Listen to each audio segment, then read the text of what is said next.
This is the X-Zone Broadcast Network, broadcasting worldwide on broadcast affiliates and satellite program providers, including CNN Broadcast Network, Sirius Satellite Network, Star Media, Good News Radio Network, Angel Broadcast Network, Wiki Broadcast Network, and WPBN TV. For more information on the X-Zone Broadcast Network, visit us at www.xzbn.net.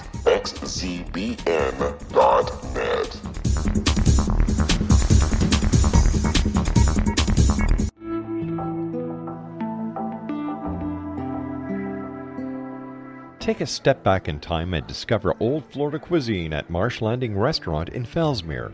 Enjoy delicacies such as frog legs, gator tail, catfish, and swamp cabbage, or enjoy the more traditional cuisine like hand-cut Angus steaks, ribs, and seafood.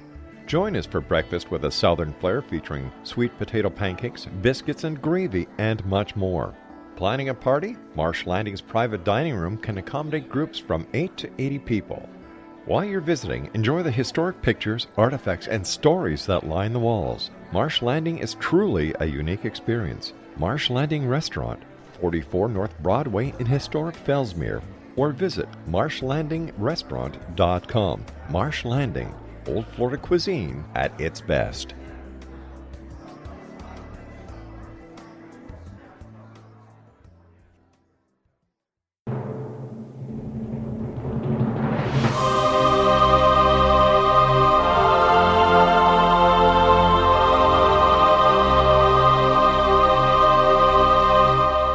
The Science of Magic with Gwilda Wiyaka is largely an opinion talk show. All opinions, comments, or statements of fact expressed by Gwilda Wiyaka's guests are strictly their own and are not to be construed as those of the Science of Magic or endorsed in any manner by Gwilda Wiyaka, Relmar McConnell Media Company, its affiliated networks, stations, or employees.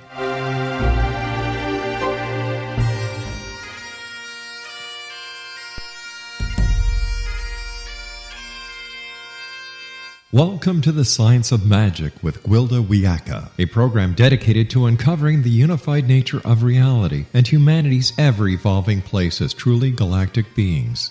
For more information on the Science of Magic with Gwilda Wiyaka, visit us online at www.thescienceofmagic.net.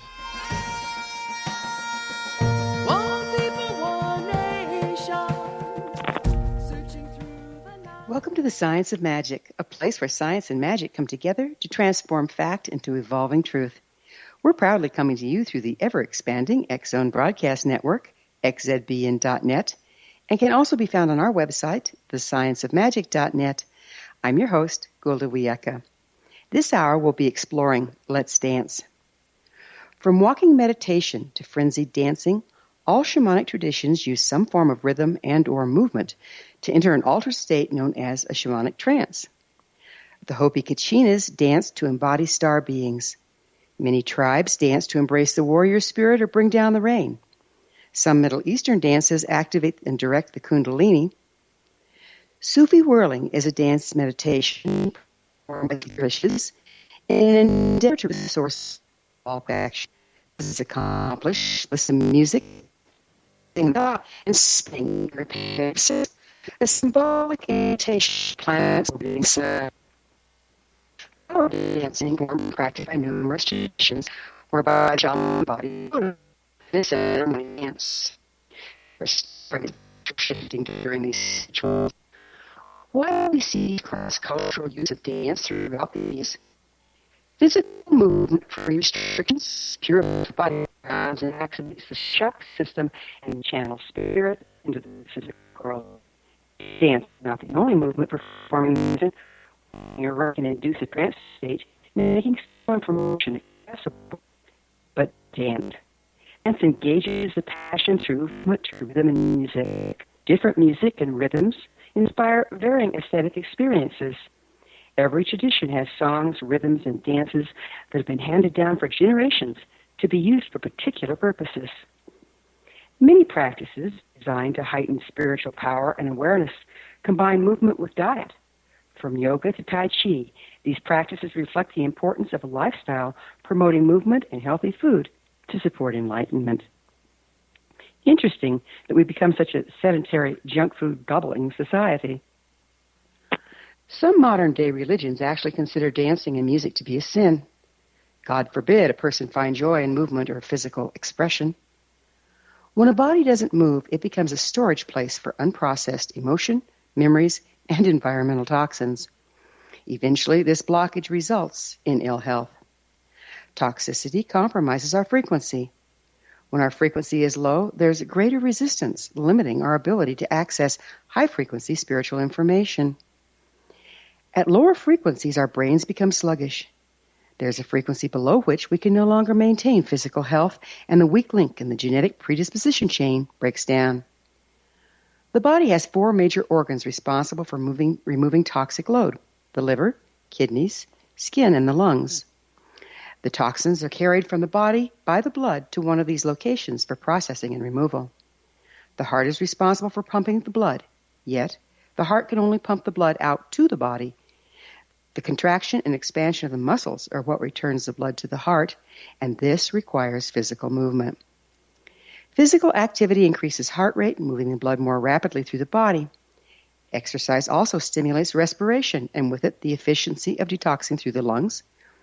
Movement encourages perspiration and flushing of toxins through the skin. In the absence of movement, the toxic load is left to the kidneys and liver. The kidneys rely on copious amounts of pure water to function. Instead, we tend to consume coffee, pop, and energy drinks, which add to the toxic load. At this point, everything is left up to the poor liver. When the liver can't keep up with removing the toxins, they must be stored. And where do we store them? In the tissues and fat, of course. And there you have it, the modern-day human condition: fat, sick, and spiritually disconnected. Considering the alternatives, let's dance.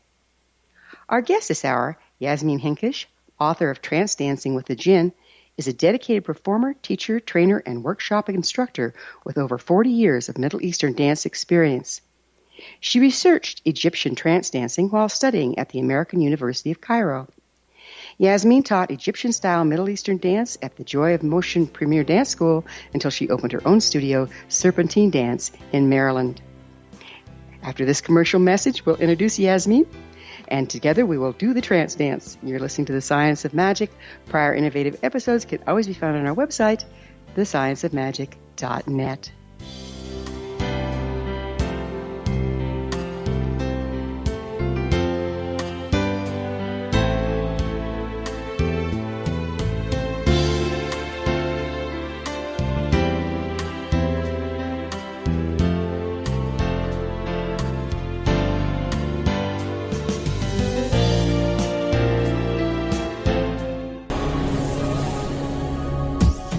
This is the X-Zone Broadcast Network, broadcasting worldwide on broadcast affiliates and satellite program providers, including CNN Broadcast Network, Sirius Satellite Network, Star Media, Good News Radio Network, Angel Broadcast Network, Wiki Broadcast Network, and WPBN TV. For more information on the X-Zone Broadcast Network, visit us at www.xzbn.net.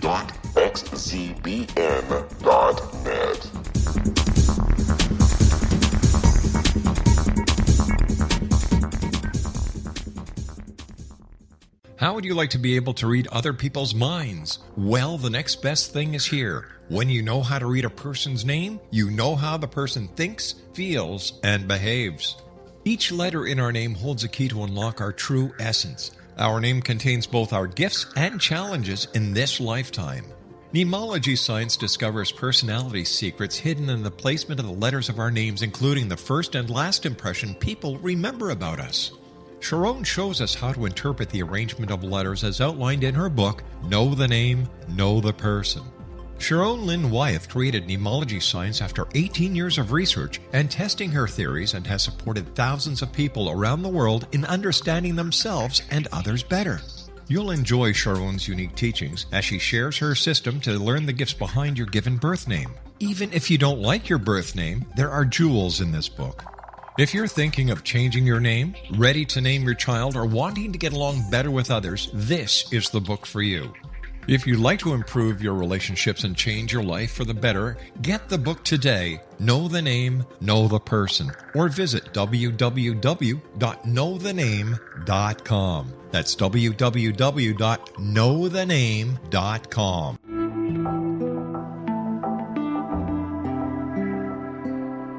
Take a step back in time and discover old Florida cuisine at Marsh Landing Restaurant in Fellsmere, Florida. Enjoy delicacies such as frog legs, gator tail, catfish, and swamp cabbage, or enjoy the more traditional cuisine such as hand-cut Angus steaks, ribs, and seafood. Join us for breakfast with a southern flair featuring sweet potato pancakes, biscuits and gravy, and much more. Planning a party? Marsh Landing's private dining rooms can accommodate groups from 8 to 80 people. While you visit, enjoy the historic pictures, artifacts, and stories that line the walls. Marsh Landing is truly a unique experience.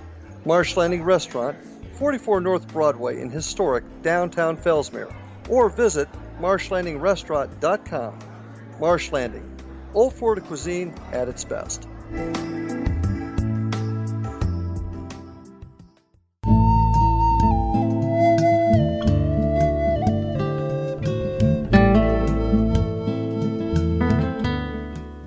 Welcome back. This is The Science of Magic, dedicated to unification and evolution of consciousness. I'm your host, Gwilda Wiyaka. Our guest this hour, Yasmin Henkesh, author of Trance Dancing with the Jinn. Her website is serpentine.org. Yasmin, thank you for joining us on The Science of Magic. Oh, thank you for having me. I'm enjoying this. What exactly is trance dancing? Trance dancing is spontaneous movement to music. How about that? That kind of works. Yeah. You might call it kinetic meditation. It's movement under music, but long enough to alter your state of consciousness. So dancing for 3 minutes might not do it. Dancing for half an hour will definitely do it. Could you speak a little louder for us? Don't want to miss a word you're saying. Sorry. Yes, that's okay. Absolutely. So where all is trance dancing practiced? Oh, it's practiced around the world.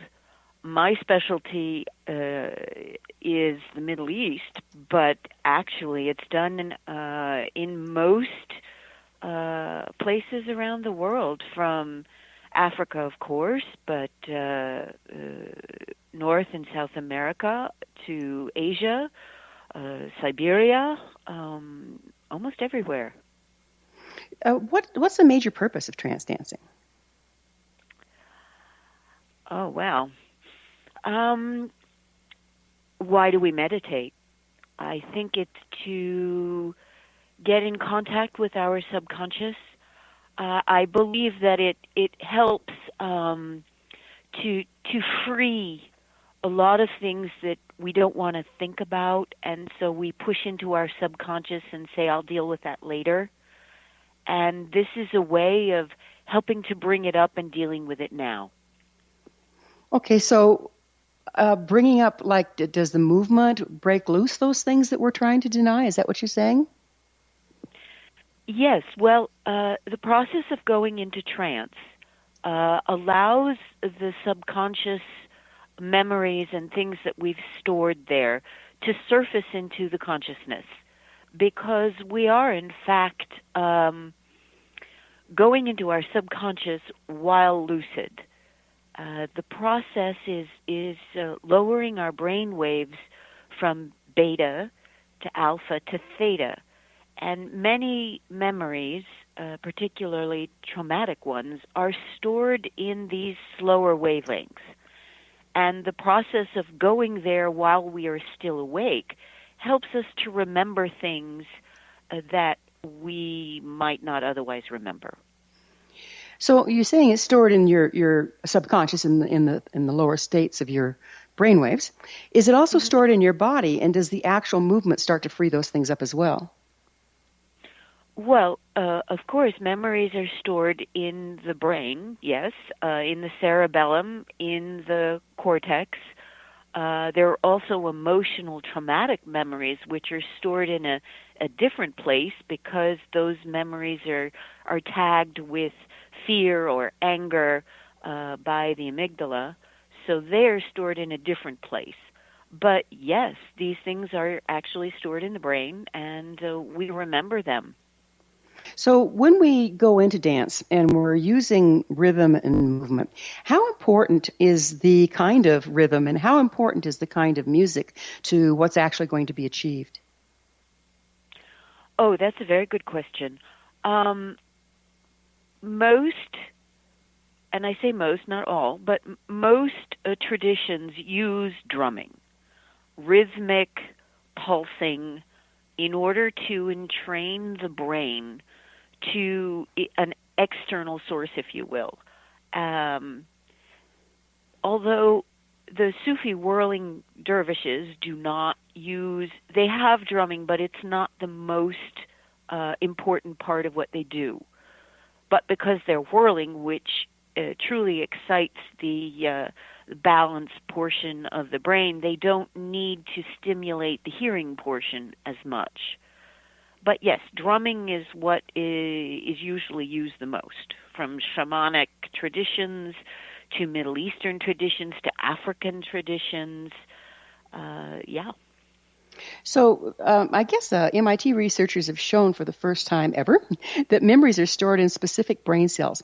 By triggering a small cluster of neurons, the researchers were able to force the subject to recall a specific memory. But by removing these neurons, and how they did that, I don't know, the subject would lose that memory. How does this line up with it also being in the body?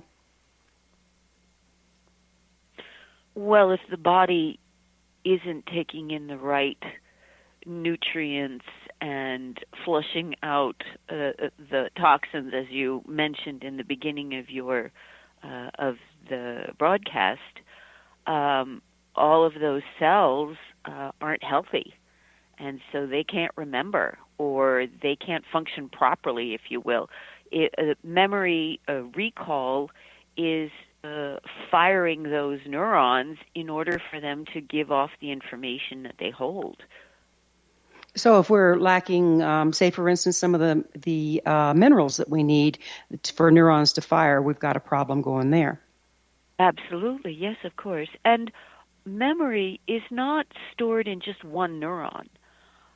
Memory and thoughts are spread out over a neural net.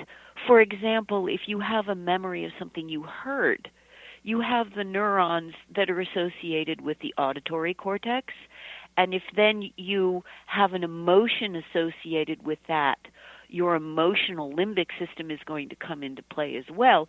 So you have many different neurons all firing together, combining and synchronizing their electric signals in order for you to recall that memory. Why do you think some religions judge against dancing?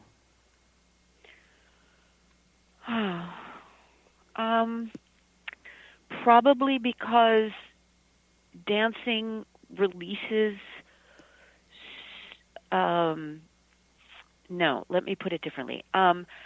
Dancing blocks, when you're improvising, the prefrontal cortex associated with learned behavior, proper behavior, is shut down to a certain extent. So in order to improvise, you stop being inhibited.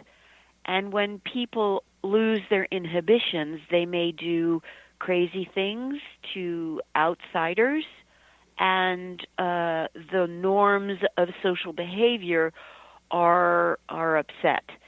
And particularly for cultures that hold a high standard of social behavior, letting go of that could be dangerous. So what can you tell us, and this is a different subject, but what can you tell us about shape-shifting in trance dancing? Shape-shifting in trance dancing, absolutely nothing. That I don't know anything about it, so I don't want to say. Okay.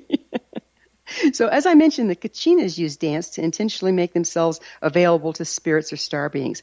And what can you tell us about trance dancing and possession?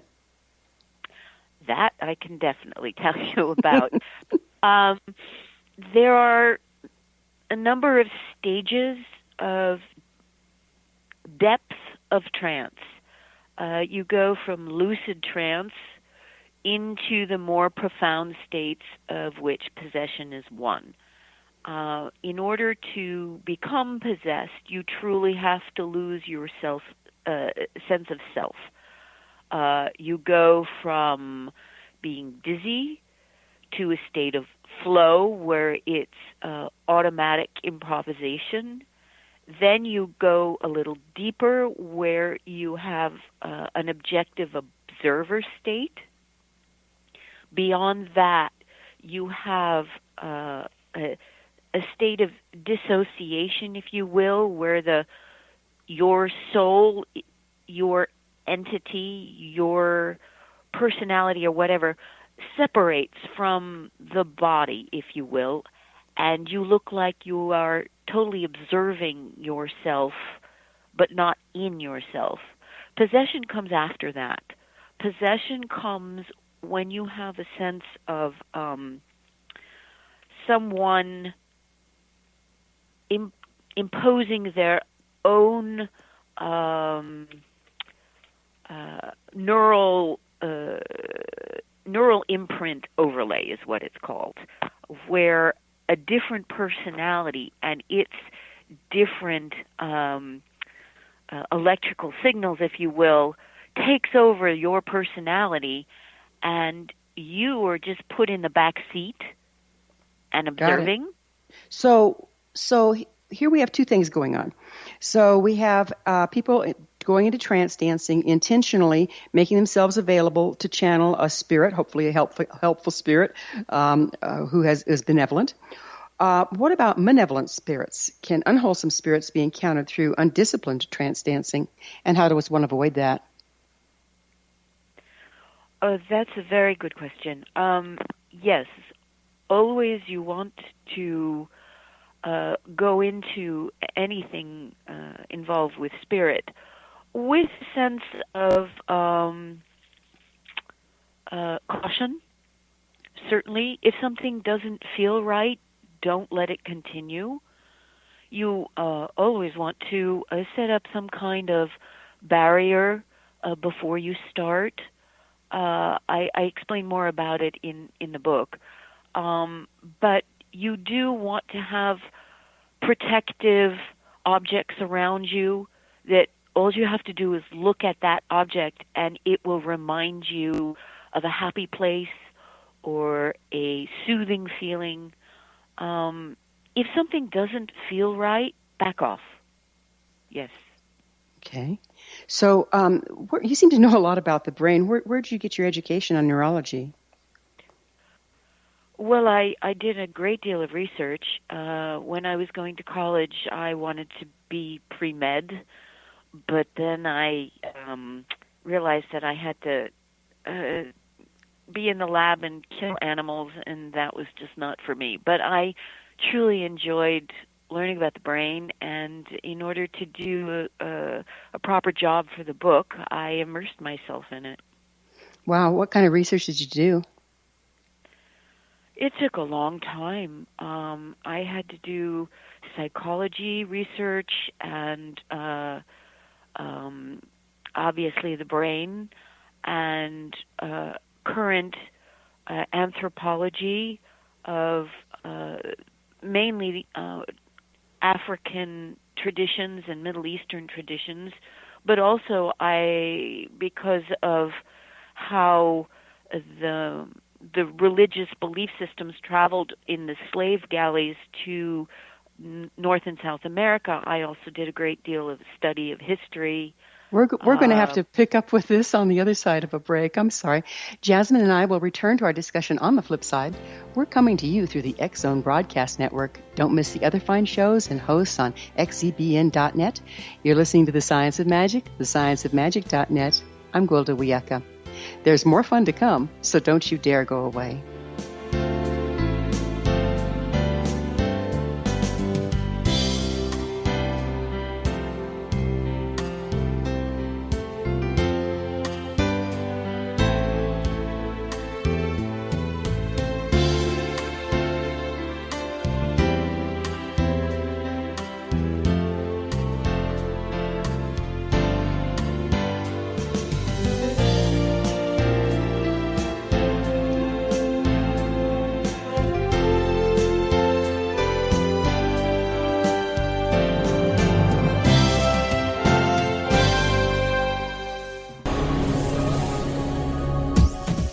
This is the X-Zone Broadcast Network, broadcasting worldwide on broadcast affiliates and satellite program providers, including CNN Broadcast Network, Sirius Satellite Network, Star Media, Good News Radio Network, Angel Broadcast Network, Wiki Broadcast Network, and WPBN TV. For more information on the X-Zone Broadcast Network, visit us at www.xzbn.net.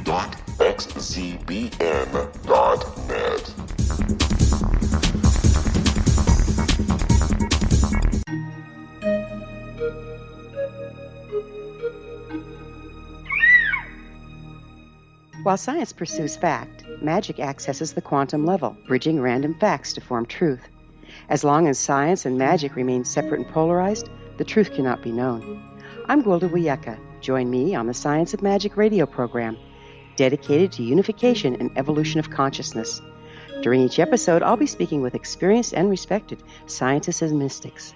From astrologers to astronomers, from medical doctors to shaman, the scientific method to dowsing and intuition, we'll weave together information from seemingly divergent practices to promote unity and enlightenment.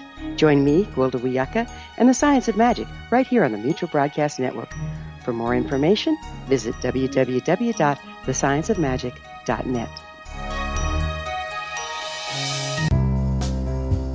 Gibbs A. Williams, Ph.D., is a practicing psychoanalyst, supervisor, researcher, and author in New York City. Much of his life has been dedicated to understanding nature and the uses of meaningful coincidences or synchronicities. His radical and original non-Jungian, non-mystical, non-magical theory of synchronicities illuminates much of the fog surrounding this challenging and perplexing topic. His ideas and manners are fresh, presented in a style that is both entertaining and highly informative. He is also an expert on crisis intervention, specially focused on violence reduction for the police and citizens, mastering anxiety, frustration, and stress without the use of medication, and effectively preventing and treating heroin addiction.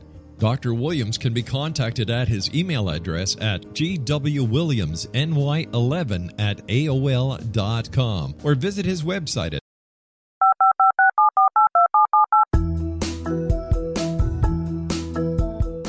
Did you know that when you're on the road with limited data or Wi-Fi, you can still listen to the X-Zone Radio Show with Rob McConnell, The Science of Magic with Gwilda Wiyaka, X-1, Dimension X, Space Patrol, and every minute of the X-Zone Broadcast Network by calling 213-401-0080, courtesy of Audio Now.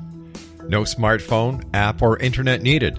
It saves your data plan, and it's free if you have unlimited minutes. Call 213-401-0080 to listen on any phone, anytime, anywhere. Remember 213-401-0080 for the best of the paranormal, parapsychology, and sci-fi radio programming anywhere, 24/7, 365.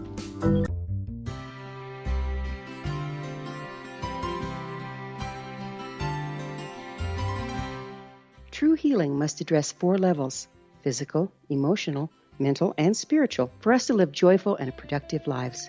We tend to treat 3 of the 4, leaving the spiritual languishing.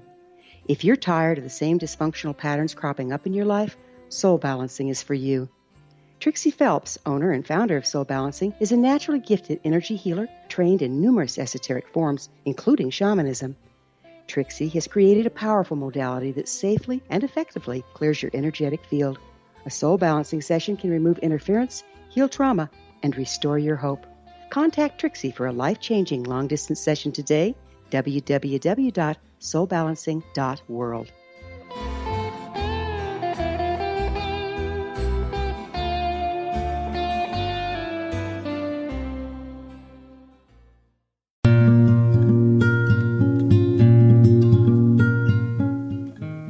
Welcome back. This is the Science of Magic, a place where magic and science come together to promote enlightenment. I'm your host, Gwilda Wiyaka. Our guest this hour, Yasmin Henkesh, author of Trance Dancing with the Jinn. Yasmin, can your average person learn to trance dance? What's involved in learning? The ability to let go. Normally, everyone can do it, although there are certain contraindications health-wise. If you have epilepsy or lung problems or heart problems, if you're not used to exercise, you should perhaps check with your doctor before you start doing half an hour to 45 minutes of strenuous activity. But other than that, anybody can do it.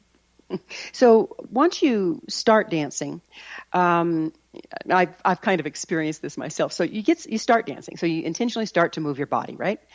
But then there comes a time when it's like the body's moving you. Can you tell us about that? That's a state called flow, where your autonomic nervous system seems to take over, and it's like somebody who is a professional, far more experienced than you are, seems to take over your body, and you do all kinds of wonderful things that you never knew you could do. Yes, that is the essence of trance dancing. What's the advantage of it? What happens there? What's the advantage of doing it that way? Pure improvisation. By not focusing and thinking too hard about what you want to do, it frees your mind up. This is where that prefrontal cortex starts to shut down, that tells you shouldn't be doing this or that because of your learned inhibitions. That's when it gets shut down, and all of a sudden you know that you can do anything. And it's this process of shutting down that part of the brain that allows new ideas to pop into your mind, things that you would normally say, oh, that couldn't be right. All of a sudden it can be right. And you start thinking of new possible ways to do things and creative solutions to old problems. You know, we spoke earlier about how sometimes, in fact very often, trance dancing can access and activate old memories and traumas. Can this be overwhelming, and what advice do you have for your students when this happens? Everything can be put on hold. What I mean by that is, if you stop dancing, the sensations will go away. If memories start to surface that are perhaps traumatic, things that you may have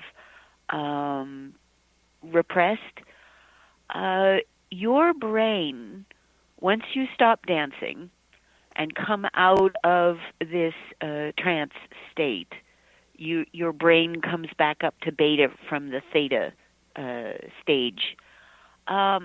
Your brain will process this in its own time. And if it doesn't, and if you find that you have latent anxiety, well, then perhaps it's a good idea to go see a professional, because you certainly don't want to have those kind of things influencing the rest of your life. Whether you have trance danced or not, those issues would still be there, but you just wouldn't be aware of them. So once they start to get triggered, and if there's, if the person's having difficulty moving them, do you have a referral base that you send people to? No, I don't. I would say that go see psychiatric help, or start talking to friends and neighbors or family that might have known you when you were younger. The whole process of talking about something often helps to alleviate and to bring forward into clarity. It transfers, the process of talking about something transfers memories that were repressed from this emotional amygdala memory base into your historic narrative history in the cortex. Oh, so it's like you're shifting. It's like a decompartmentalization, and then it goes into long-term memory without the charge. Exactly. That's exactly what it is. Yes. Interesting. So what can you tell us about the Kundalini in trance dancing? I really can't tell you anything about that. In my experience, in my research, I never came across it. Okay. Did you come across any place where dancing affects or can help clear the chakras? Certainly, anything that helps you uncover repressed memories or anything that you have pushed out of your mind certainly would help clean the chakras. Do you see the modern day use of trance dancing aiding in spiritual evolution? And if so, how? Oh, I do. Simply because it allows you to talk to the spirit world. And the spirit world, it has far more information that they are trying to impart to us, but the lines of communication are very difficult, and this is one way that enables the human brain to connect with the ethereal world and to receive some of their knowledge. Would you mind telling us what you mean by spirit world, and who do you find there? Oh, my Lord. If you, in the Middle Eastern tradition, which is really what I'm focusing on, the Quran, for example, states that there are 4 different types of spirit entities. You have the souls of the dead, the souls of humans, which are the breath of God, if you will. You have angels, which are considered made of light. You have the jinn, which are plasma spirits. And then, of course, you have the devils, the shaitan, which are the souls and the jinn who have chosen the dark path, if you will. Okay, so they've chosen the dark path. What's the dark path? Oh, excuse me? I said, what's the dark path? The path of non-evolution. I'm not wise enough to know much about the dark path because I don't travel it. I would just say you can feel it when it comes, and I have always shied away from it. Okay. Sorry. It's okay. How do you feel it? What's it like?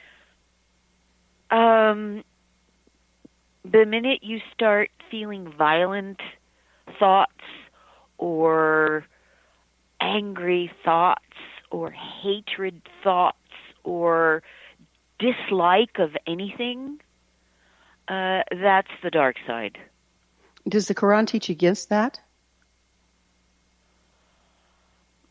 The Quran is a very complicated book. I have not studied all of it. I have studied very carefully the parts where they talk about the jinn. I know that there is much good and much light in the Quran. When they talk about repressing women, for example, that doesn't exist in the Quran. That is a modern interpretation of it. I'm not going to go there. I am not going to say that. That's okay. I just wondered if you knew. So you studied in Cairo in dance. What particular form did you learn there? What particular dance forms did you learn when you were studying in Cairo? Oh, Middle Eastern. That was really all that ever interested me, was belly dancing, but also the folkloric dances and the Sufi whirling and the zikr. These are all, and the zar, of course, they are not belly dancing. And they are not even considered folkloric dances. They are religious dances, if you will. I'm studied all of them because I found everything, all of it fascinating. So the Sufi dances, weren't they originally male dancers, but they wore skirts and that fanned out real pretty? The Sufi costume was, in fact, the clothes that men wore in the 1200s when Rumi, Jalal Rumi, I won't say invented it, but certainly codified his form of ecstatic dance. So it's simply the clothes that they wore at the time. Got it. It's certainly beautiful to watch, isn't it? Oh, yes, absolutely. Yeah. When did women start doing it? I would say in Turkey, within the past 10, 20 years. It's public display of dancing for women in the Middle East is not looked upon favorably. And any public display of women, for example, women do not participate in public zikrs either. It's a male domain. But they do participate, but in private. Right, so they dance, but they dance in private or around their family, but certainly not out in public, correct? Exactly, yes.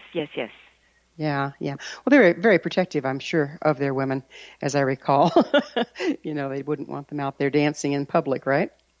No, absolutely not. And certainly when you're trance dancing and you go deep into trance, I mean, your eyes roll up into your head, you can foam at the mouth, you do all kinds of crazy things, and nobody wants their wives out there being looked at like that. Twitching and drooling and all that fun stuff. Well, right. I mean, I don't want to be out there looking like that either. Well, it sounds like a very personal and intimate time, so I can certainly understand. We're going to have to take another quick break. Yasmin and I will be back shortly, so don't you guys leave us now. This is The Science of Magic, thescienceofmagic.net, the place where altruistic professionals of science and the esoteric create common ground for the betterment of our world. We're brought to you daily by the leader in paranormal, spirituality, and alternative health programming, the X-Zone Broadcast Network, xzbn.net.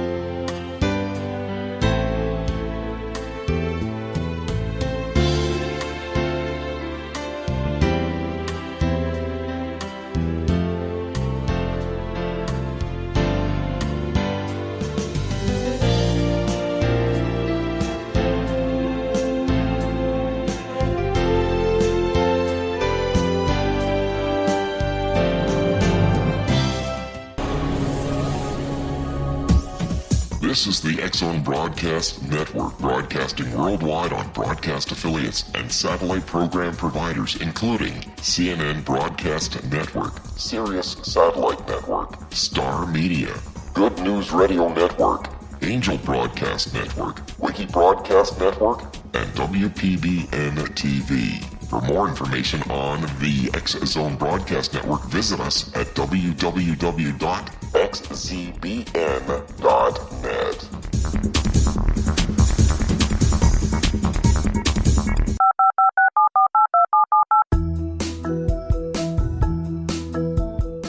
Did you know that when you're on the road with limited data or Wi-Fi, you can still listen to the X-Zone Radio Show with Rob McConnell, The Science of Magic with Gwilda Wiyaka, X-1, Dimension X, Space Patrol, and every minute of the X-Zone Broadcast Network by calling 213-401-0080, courtesy of Audio Now.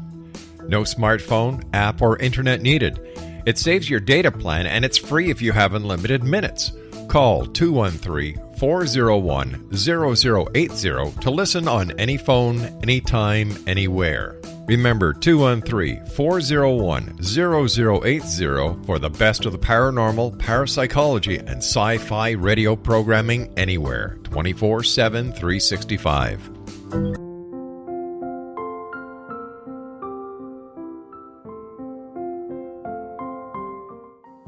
Dr. Carl O'Helvey, founder, president of a new cancer foundation focusing on evidence-based physical, mental, and spiritual interventions, including natural cancer cures, prayer, meditation, affirmations, nutrition, and other related holistic cancer prevention and cure modalities. These are used in cancer education, research, and financing care. I ask for your help to continue this important work by donating at www.holisticcancerfoundation.com. Wouldn't you love to know the secret to everything? Well then, meet Dr. Kimberly McGeorge and her cutting-edge breakthrough knowledge that combines science with possibility. Dr. Kimberly brings real-life answers and healing to those open to alternative solutions. She teaches solution-based programs and classes that will change all areas of your life forever. Specializing in conscious creation, intuitive readings, and energy medicine, you can rapidly shift health, relationships, business, and money and abundance challenges quickly. Receive her best-selling book, Secret to Everything, at no cost by going to secrettoeverything.com/X-Zone. That's right, transformation can start now. Just go to secrettoeverything.com/X-Zone and receive Dr. Kimberly's book for free. Little children aren't the only ones afraid of the dark. Millions of soldiers return from war zones with PTSD, anger, frustration, fear, and loneliness, much of which surfaces during the darkness of the night. You have the chance to change the lives of these American heroes. Songs and Stories for Soldiers.us provides free MP3 players for these men and women. With a list of 3 million songs in 16 different styles, 100,000 audiobooks, and 30,000 old-time radio programs, every veteran can find something to soothe and comfort them at no cost.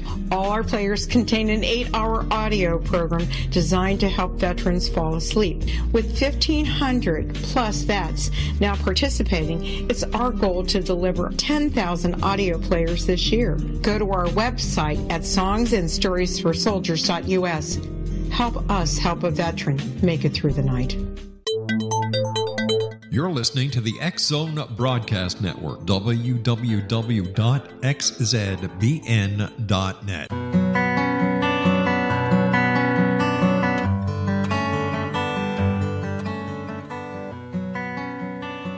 Welcome back, folks. This is The Science of Magic, bringing together gifted people of service to the world. I'm your host, Gwilda Wiyaka. Our guest this hour, Yasmin Henkesh, author of Trance Dancing with the Jinn. Yasmin, which brings me to the next question. What are the jinn? The jinn are known throughout the world because of their special place in the Quran. They are Middle Eastern fire spirits or plasma spirits, similar to the fairy, but not quite. They are not quite the same.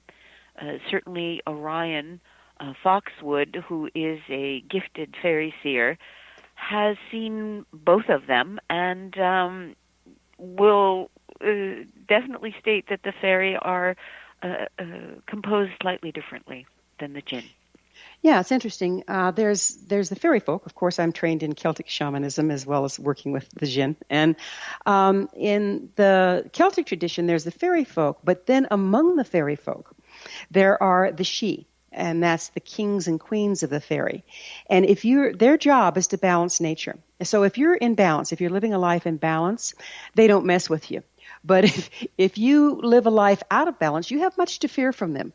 And I found there was a lot of similarities between them and the jinn. Do you believe that's true? Unfortunately, I don't know much about the fairy tradition at all, so I really can't say. I have focused so keenly on the jinn that I haven't really studied the other traditions. I do know that the angelic beings, that there are fire what do they call them? Fire angels, seraphim. That's it. Mm-hmm. Who sound to me very much like they include plasma in their normal makeup of light, if you will. And they are mentioned in the Bible, but I don't know about the fairy traditions at all. So, how do you're using the word plasma? What is it in the way you're using it? Plasma is the fourth state of matter. Plasma is you can find it in fire. You can find it in the filaments that are formed in order to conduct lightning out of the sky to the ground. Plasma exists to protect our atmosphere from the solar wind. Otherwise, we would have no oxygen. Plasma exists all around us in the visible universe. Plasma represents 99% of everything that is visible. It is the state of matter where the electrons are dissociated from their nuclei, from the protons and neutrons, and they tend to form masses of electrons and masses of protons, whereas the two masses together form a neutral charge. But each individually has a very strong negative or positive charge. So it's created by adding energy to gas so that some of its electrons leave its atoms. And if you have electrons leaving atoms, that's when they become polarized and create the positive or negative charge. So that being the case, does it serve as a conduit for spirit by attraction and repulsion? I am not sure how it works, whether it's a conduit, and oftentimes plasma will form layers, double layers. You'll have a layer of negative and then a layer of positive, and in between those layers you will have a place that conducts electricity. It could form skin, for all I know, when you have layers like that. Mm-hmm. Obviously, a lot of research needs to be done about it. But it does form tentacles. It does form filaments. But I'm not sure. Well, it sounds if they are indeed plasma beings, it sounds like they have a lot of hidden aspects. It would be wonderful to figure out. Absolutely. Yeah. Yes. So, but they are. I'm sorry. Plasma does conduct electricity, and it is sensitive to electromagnetic forces. So, if one of the things that folklore loves to say is that the jinn are afraid of iron, which of course is a magnetic, has magnetic properties. I'm sorry, I cut you off. No, you didn't. I was sitting here fascinated. So, do you think that the genie stories originated with the jinn? You know, like I Dream of Jeannie and the genie in the bottle? Oh, well, of course. Genie is the English word for jinn. Genie also comes, if you think about it, back to Latin from the singular form of a tutelary spirit called a genius or a genie. So it goes back to Latin. Gotcha. So how do you trance dance with the jinn? Well, you have to have music that you love. Really, you can't be dancing without any music. You can, but it's certainly no fun. You want to get music that is fast, with a definite beat to it that you enjoy.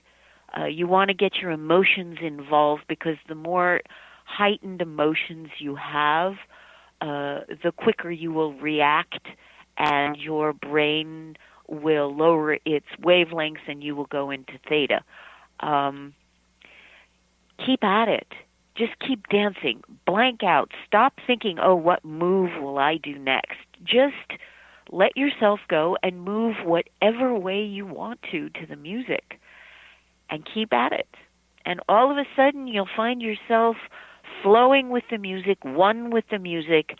Your emotions will be heightened, and then you'll start having what they call theta flares, which is light bulb moments where problems that you've been trying to solve forever, all of a sudden the answer is right before your eyes. You just know what to do.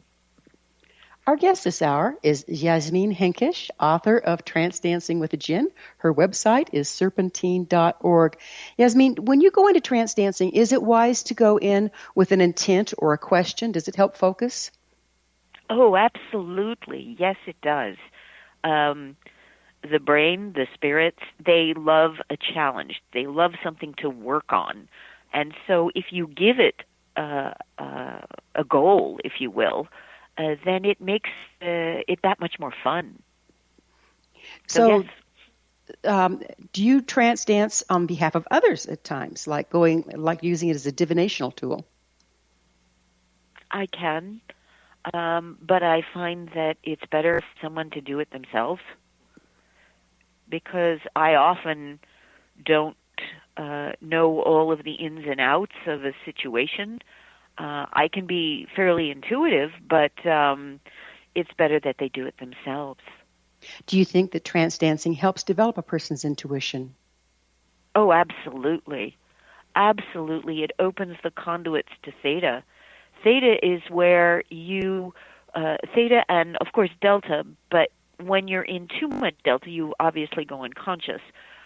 Theta is where you receive your subconscious messages, the messages from things all around you that you don't necessarily perceive on a conscious level, but your subconscious perceives it, and it feeds it to you. When you descend into theta, you can bring it back with you to consciousness. So yes. So are you saying that our unconscious or subconscious has a more direct connection to spirit or to all that is than our conscious does? Yes, I do. Because consciousness is in part formed by our learned behavior. And if your society tells you spirits don't exist, or this information doesn't exist, or if I can't see it, I don't believe in it, then you won't believe in it. Then you will stop your mind and you will cut off this other form of information that's coming to you. Do you think that trance dancing can smooth the boundaries between the different levels, the different states, whether it's beta or alpha or theta, so that we can come and go more easily? Oh, absolutely. I have found that to be true, yes. The more experience I have descending into theta, the quicker I can go, the more it bleeds into the rest of my life, where I'm suddenly far more in tune with my intuition and believe in it than before I started this whole process. So it becomes much more seamless. You don't necessarily have to go into a trance dance all the time in order to make the transition? Exactly, yes. So it's a form of training, isn't it? It is. Yes, it is. It truly is. And what a fun form. Well, it's just been wonderful having you on the program and learning about the Jinn and trance dancing. And your book is very, very well researched. I want to tell you that. So it's a lovely book, and thank you for bringing it to the world. Well, thank you. I enjoy talking about it. Well, it shows, and thanks for being on. Our guest this hour has been Yasmin Henkesh. She's the author of Trance Dancing with the Jinn. And trust me, if you're going to trance dance, you better do it with the Jinn. Her website is serpentine.org. That's serpentine.org. This has been The Science of Magic. Remember, you can always listen to past thought-provoking episodes on our website, thescienceofmagic.net.